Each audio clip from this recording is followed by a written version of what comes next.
Assalamualaikum warahmatullahi wabarakatuh. Alhamdulillah, salatu wassalamu ala rasulillah. Baik lagi bersama gue di channel Aditya Rahman. Kali ini gue akan membahas tentang sebuah video yang cukup menarik. Video yang memperlihatkan seorang anak protes kepada ayahnya tentang konsep ketuhanan yang diajarkannya. Gak perlu lama-lama lagi, kita simak aja videonya. Tapi sebelum itu, klik tombol like, komen, dan subscribe, dan bagikan pada teman dan kerabat kalian. Where's Jesus? As Jesus grew up, he learned more and more about God. Jesus is God. How can he learn more and more about himself? Because Jesus is God. It's a great question, So Emily. how can he learn more and more about himself? Because it said Jesus grew up. He learned more and more about God, his Father. Well, because when Jesus came down to earth, he grew up as a regular human being too. So he would read the Bible and that kind of thing. So he would learn more and more about himself hmm by reading the Bible.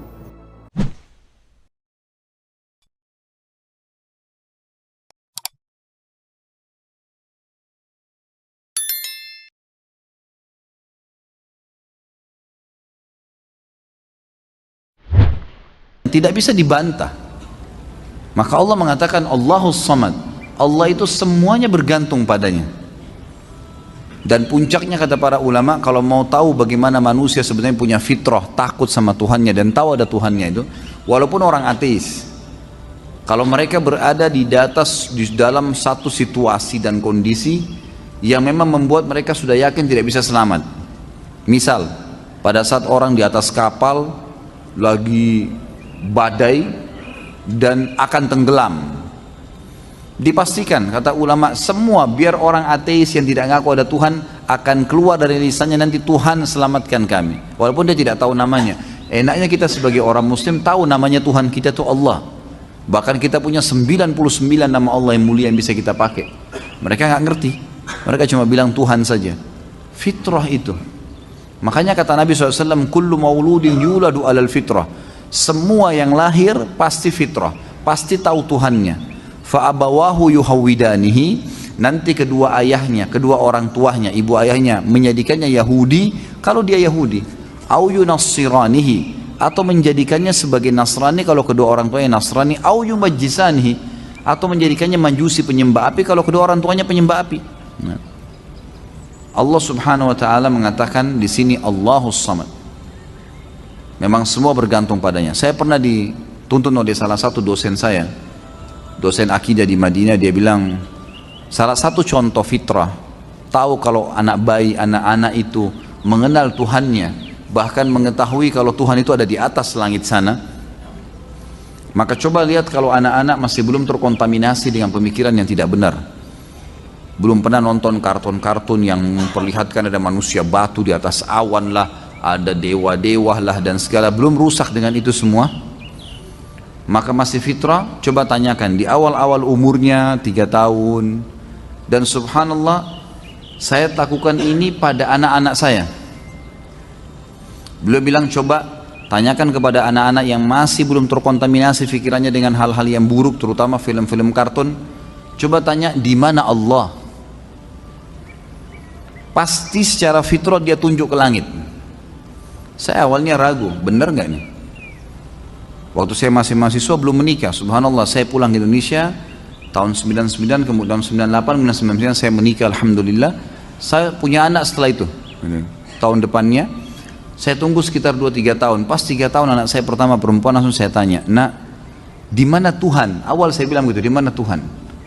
Anak ini masih baru bisa ngomong, baru bisa panggil nama saya, nama uminya gitu. Kemudian dia masih melongo, kayak belum jawab. Saya jelaskan, saya tatap matanya, saya bilang, "Nak, di mana Allah?" Subhanallah, dia angkat jarinya ke langit, nunjuk seperti guru saya bilang. Ada anak saya yang kedua, saya tanya lagi, sama kasusnya. Anak saya yang ketiga, saya tanya, sama kasusnya. Yang keempat, saya tanya, sama kasusnya. Maka saya bilang, berarti penelitian fitrah ini betul-betul luar biasa. Ada memang gitu kan. Asal anak ini memang belum rusak ya. Kalau dia sudah biasa nonton kartun manusia batu di atas langit, ada dewa inilah, dewa itulah, Seperti sekarang banyak anak-anak kita nonton Krishna, nonton ini, nonton itu, khurafat semua, gitu kan? Dewa lah, macam-macam gitu. Pernah waktu saya dilihatkan oleh anak saya, dia bilang ini kartun Abati yang sering saya dipanggil Abati ya oleh anak-anak saya, artinya ayah sayang gitu ya. Ayah sayang tersayang, karena itu Ismail alaihissalam memanggil ayahnya Ibrahim dengan kata-kata itu. Dia bilang ini Abati ada kartun, boleh nggak kami nonton? Saya biasa kontrol HP mereka, kemudian saya lihat, apa ini nak? Ini kartun India. Apa judulnya? Krishna. Saya penasaran, saya sempat nonton sekali. Saya lihat dulu, ya Abati lihat dulu nak ya, saya nonton, saya ingin tahu apa isinya. Subhanallah, isinya perusakan akidah yang luar biasa.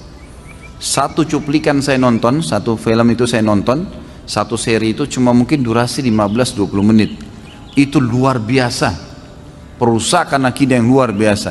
Jadi digambarkan Krishna itu adalah Tuhan yang menjadi dari anak kecil, dan dia bisa melawan semua dewa-dewa.